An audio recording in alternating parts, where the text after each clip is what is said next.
खुदा की किताब है। भगवत गीता इंसान की लिखी है, किसके जरिए? स्कॉलर्स के। आपके इस्कॉन के गुरु भी कहेंगे वो, लेकिन आप आम आदमी हैं, आप शायद ये पेचीदा चीजों को जानते नहीं। हम तालिब इल्म हैं, मैं स्कॉलर नहीं हूं, तालिब इल्म हूं तकाबले मज़ाहिब का, इस्लाम एंड कंपैरेटिव रिलीजन का। तो बोले बेशक आप बिल्कुल सही कहते हैं। तो मैं कहूंगा अगर वेद और भगवत गीता में टकराव है, किसकी बात मानेंगे? तो बोले आमतौर पे तो हम कहते हैं भगवत गीता ऊपर है, लेकिन आप सही कहते हैं क्योंकि आपके दिल में। तो मैं वो डबल स्टैंडर्ड क्यों? जिसके पास दिल में बदल जाता है क्या?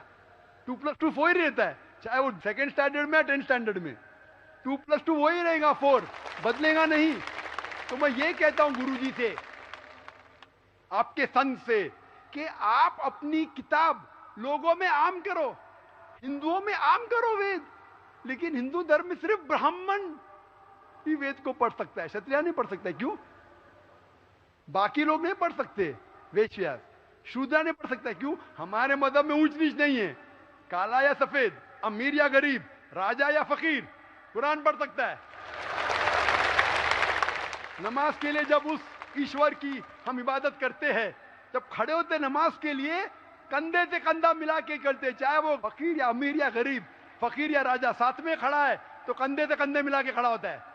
और आप यहाँ देखेंगे, और मैं अल्हम्दुलिल्लाह कई बार सऊदी अरब गया हूँ और किंग अब्दुल्ला की दावत पे भी गया हूँ, माशाल्लाह उनकी सिक्योरिटी रहती है, तो सिक्योरिटी हट जाती है, आप साथ में तो साथ में अल्हम्दुलिल्लाह। राजा या फकीर, अमीर या गरीब, काला या सफेद, यकसा है। तो मैं ये कहना चाहता हूं, आप बिल्कुल सही कह रहे थे कि वेद स्वर्ग की बात करता है लेकिन खुदा की बात भी करता है।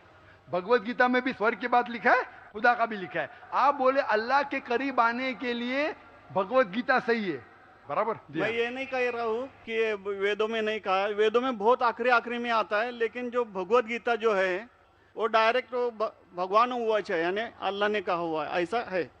तो इसके लिए अभी वेद तो संस्कृत में है, वो पढ़ नहीं सकते, लेकिन जो भगवत गीता है वो बहुत सारी इसमें ट्रांसलेशन हो गई है। और जो भगवत गीता है बहुत सारे आदमी ने यानी लिखी हुई है, करीबन 200-300 लोगों ने लिखी है अपने अपने हिसाब से। हाँ, बिल्कुल सही कहा। लेकिन इस्कॉन का जो गीता है भगवत गीता, वो गुरु परंपरा में है, वो भी आदमी है, एज इट इज लिखा हुआ है। यानी वो परंपरा में अगर गया तो वो कृष्ण तक गया, यानी जिसने जो कहा है वो एज इट इज है, इसके लिए उसका लिखा हुआ as it is Bhagavad Gita. आपके स्वामी प्रभुपदा, बराबर? यस, बराबर हुआ, स्वामी प्रभुपदा। प्रभुपदा इंसानी थे ना? हाँ, इंसानी थे ना, मैं किधर ना बोल रहा हूँ। ये हमारा कुरान जो है ना, डायरेक्ट अल्लाह की तरफ से, तो ना मोहम्मद सल्लल्लाहु अलैहि वसल्लम ने लिखा है। वही बोल हम रहा लोग ने ये कुरान जो है डायरेक्ट अल्लाह की नाजिल यूं बहू। इसलिए जितने भी दिगर मज़ाहिब की किताब है, जैसे वक्त जाने लगे बदलते गए। आप बिल्कुल सही कहते, 300 किस्म की किताब है, बाइबल सैकड़ों किस्म, हमारे IRF में 200 किस्म की बाइबल है। आप किस में मानेंगे? कुरान आप लो, कोई भी कुरान लो, इंडिया में, अमेरिका में, यूके में, हिंदुस्तान में, पूना में, हूबहू वही है। एक लफ्ज की बात दूर रही, आ की मात्रा, ई की मात्रा, जबर जेर पेश, वो भी फर्क नहीं है, फत्ता दम्मा कसरा में भी फर्क नहीं है। ओरिजिनल कुरान में तो फत्ता दम्मा कसरा था नहीं, लेकिन आज जब हम पढ़ते हैं माशाअल्लाह। तो मैं ये कहना चाहता हूं, जितनी भी किताबें पहले आई, आज भी आप बिल्कुल सही कहते हैं, भगवत गीता वेद का निचोड़ है।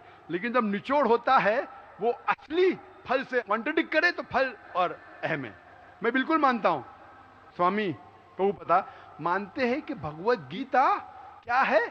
वेद का निचोड़ है। और वो कहते हैं, मैं भी पढ़ चुका हूं, आपकी Bhagavad Gita as it is पढ़ चुका हूं, उसमें ही लिखा, उसका ही ट्रांसलेशन था।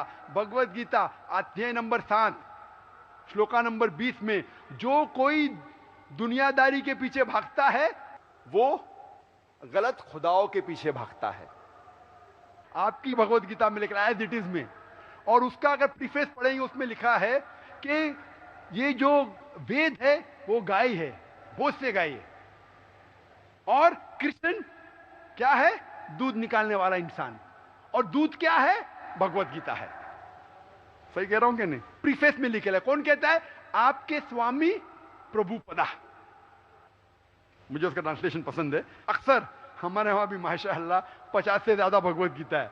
मैं लेकिन स्वामी प्रभुपदा की गीता को पसंद करता हूं, अच्छी गीता है। इसीलिए मैं प्रीफेस कह रहा हूं. लेकिन उसमें भी लिखा हुआ है, उसके अंदर भी वो निचोड़े वेद का निचोड़ है. लेकिन निचोड़ मतलब नहीं कि असल फल को गाय को छोड़ देंगे. गाय चले जाएंगी तो दूध क्या करेंगे आप? गाय रहेंगी तो दूध मिलते रहेगा ना. दूध को लेंगे, गाय को मार देंगे, दूध आपका खत्म हो जाएगा भाई. गाय को जिंदा रखो, रोज दूध लो, बराबर के नहीं. दूसरे बच्चे पैदा करेंगे गाय, लेकिन तो गाय को मत छोड़िए. इससे हमें पता लगता है, उसमें लिखा हुआ है, आपके वेद में लिखा हुआ है कि और एक पैगंबर आने वाला है.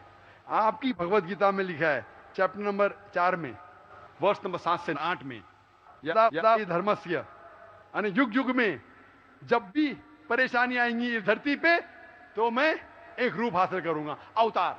अवतार की सही मानी आपको मिलेगा वेद से. उसमें पता चलता है जिसे हम कहते हैं पैगंबर. आखिरी पैगंबर, आखिरी अवतार कौन है? कल के अवतार. अगर आप भगवत गीता में मानते, अगर आप वेद में मानते, आपको आखिरी अवतार कल के अवतार में मानना ही पड़ेगा. फिर ही आप कह सकते मैं असल भक्त हूं भगवत गीता का. वो तो है ही, आपने जो बताया कल के अवतार तो आने तो वाला आप ही है, मानते कल के लास्ट अवतार में आने वाला है. आ चुका है. और उसमें लिखा था कल के अवतार की मां के नाम क्या है? सुमति. सुमति की मानी अमन, अरबी में कहते हैं आमिना. मोहम्मद सल्लल्लाहु अलैहि वसल्लम के वालदा का नाम था आमिना. उसमें लिखा है कल के अवतार, चैप्टर नंबर, अभी हवाला भी दे रहा हूं मैं, टाइम मिल रहा है ना. कल के अवतार चैप्टर नंबर 2 वर्ष नंबर 5 श्लोक नंबर 5, 7, 9, 11, 15. इसमें लिखा है कि उसके वालिद का नाम है विष्णु यास. विष्णु यास मतलब खुदा का बंदा. अरबी में तर्जुमा करेंगे अब्दुल्ला. मोहम्मद सल्लल्लाहु अलैहि वसल्लम के वालिद का नाम था अब्दुल्ला. उसमें लिखा है वो इसी जगह में पैदा होंगे जो अमन की जगह है. हम मानते हैं कि मक्का एक अमन की जगह है. उसमें लिखा है कि वो उस फैमिली में पैदा होंगे जो उस इलाके के अमीर होंगे. हम जानते हैं कि कुरैश के फैमिली में पैदा हुए थे मोहम्मद सल्लल्लाहु अलैहि वसल्लम. उसमें लिखा है कि वो 12वीं तारीख माधव के दिन पे पैदा होंगे. वो 12वीं रब्बी अव्वल मोहम्मद सल्लल्लाहु अलैहि वसल्लम पैदा है. आगे आप पढ़ेंगे वेद में लिखा है कि उसके 4 करीब दोस्त थे, जिसका मैं जिक्र किया हूं. 4 करीब दोस्त मोहम्मद सल्लल्लाहु अलैहि वसल्लम के थे, जो हजरत अबू बकर, हजरत उमर, हजरत उस्मान, हजरत अली. मैं अल्लाह भी मौल, अल्लाह ताला की रहमत सब पे हो. किसके बारे में जिक्र करें? उनको सबसे पहली जो वही आएंगी वो आएंगी एक गार के अंदर. हम जानते हैं मोहम्मद सल्लल्लाहु अलैहि वसल्लम सबसे पहली वही आए गारे हिरा में. फिर वो करेंगे हिजरत, नॉर्थ की तरफ फिर से वापस आएंगे. मोहम्मद सल्लल्लाहु अलैहि वसल्लम हिजरत की मदीना जो नॉर्थ के ऊपर है फिर से वापस आए. मैं तो 1 घंटा सिर्फ तस्करा कर सकता हूँ. मोहम्मद सल्लल्लाहु अलैहि वसल्लम हिंदू धर्म में वक्त नहीं है. मैं ये पूछना चाहता हूँ, आप मानते क्या इस कल के अवतार में? आप मानते मोहम्मद सल्लल्लाहु अलैहि वसल्लम आखिरी पैगंबर है? मैं तो कुरान 3 बार पढ़ा हूँ साहब, मैं तो मानता हूँ कुरान को, वो बात नहीं है. मानना सिर्फ जरूरी नहीं, अमल करना जरूरी है. मैं कहूंगा मैं खुदा को मानता हूँ, खुदा की बात पे अमल ना करता हूँ तो बेकार है. मैं कहता हूँ मैं मेरे वालिद से बहुत मोहब्बत करता हूँ, वालिद की बेइज्जती करता हूँ, वालिद की बात नहीं मानता हूँ, वालिद से बदतमीजी करता हूँ, तो क्या फायदा? आप समझ रहे ना? समझ रहा हूँ मैं. लेकिन आपने कुछ पहले ही अभी 10-15 मिनट पहले ही आपने कहा था कि जो भी है कुरान है, वेद है और बाइबल है, कि जो जो उसमें लिखा हुआ है खुदा ने उसके ऊपर अमल करना चाहिए. तो मैं अपने इससे अमल करता ही हूँ. जो कुछ मानता तो हुई है खुदा एक ही है करके, वो तो मानता ही है. बिल्कुल. मैं नहीं बोल रहा कि आपके लिए कोई खुदा अलग है, मेरे लिए कोई अलग है, या ईसाई के लिए कुछ अलग है. आप सनातन धर्म के हैं, मैं जानता हूँ सनातन धर्म में एक खुदा को मानते हैं. वो मानते खुदा की प्रतिमा नहीं, अक्स नहीं है, बराबर ये मानते. लेकिन मैं ये जानना चाहता हूँ आप कल के अवतार में आप मेरे सवाल को घुमाओ मत. मैं जानता हूं, नहीं है. मैं ये जानता हूं सनातन धर्म के बारे में जानता हूं. पहले स्टेज में आप पास कर चुके, एक खुदा में मानते, बिल्कुल सही. मैं ये बात जानना चाहता हूं कि उस खुदा के अवतार पैगंबर, आखिरी पैगंबर में आप मानते हैं क्या नहीं मोहम्मद सल्लल्लाहु अलैहि वसल्लम? ये मेरा सवाल है. यानी मोहम्मद पैगंबर को आप मानते कि वो आखिरी पैगंबर थे क्या नहीं मानते? वो तो मानता हूँ मैं, मुझे मालूम है ना मोहम्मद पैगंबर आखिरी थे मोहम्मदेन में. वो तो मानता ही हूँ. मोहम्मदन में ने आपके लिए, सबके लिए है ना. बिल्कुल सही. तो कोई धर्म, कोई एक मजहब का थोड़ी रहता, गुरु तो सबके रहता है. वो एक मजहब का थोड़ी गुरु रहता है कि वो एक मजहब के लिए, वो सब मजहब के लिए गुरु रहता. तो मानता ही मैं उसको. बिल्कुल सही. लेकिन ये कहना कि सब मजहब यकसा है हूबहू, ये सही नहीं. यकसानियत है. इसीलिए मैंने कहा यकसानियत पे अमल करो. आप बोलेंगे मैं सब हिंदू चीज पे अमल करूंगा, कई हिंदू जाते बुत परस्ती करने के लिए, आप नहीं करते, अच्छी बात है अल्हम्दुलिल्लाह, इसीलिए मैं आपको कांग्रेचुलेट करता हूं।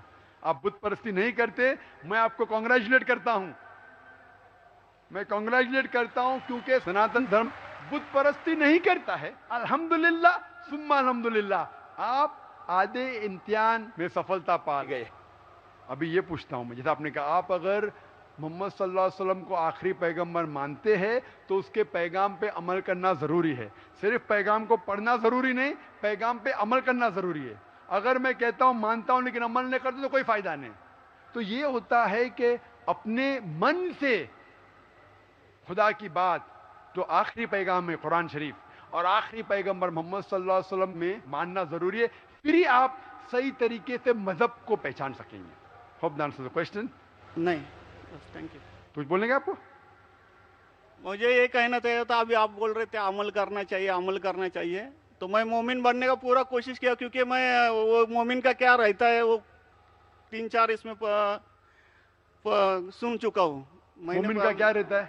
मोमिन का जो बताया था ना, क्या जो रीजन जो कैसा रहता है मोमिन, कैसा रहता है, मैं जानना चाहता हूँ। नहीं, मैं इतना याद में जितना रखा हूँ मैं जो भी बोल याद नहीं है सकता है, जो बोल भी नहीं याद है सकता बोल लीजिए, नो प्रॉब्लम। जो कमी है मैं पूरी कर लूंगा। नहीं नहीं यार, जान लीजिए, अगर दूसरे को भी क्वेश्चन पूछना है, मैं सबको आपसे मौका मोहब्बत मिलना करता चाहिए। हूँ, मैं आपसे मैं आपको मोहब्बत करता हूँ। पर्सनली मिलता हूँ बाद में, अच्छा, पीछे। बाद में मिलेंगे स्टेज के बाद इंशाल्लाह। ओके, ठीक है। हरे कृष्णा। बहनों की तरफ से कोई अगर सवाल हो तो गैर मुस्लिम बहनों को तरजीह दी जाए, उनको पहले मौका दिया जाए। My name is Sneha Manoj Raizada. I'm studying. My question is, I want to convert into a Muslim. I'm following Islam for a year now, and I have a problem. My parents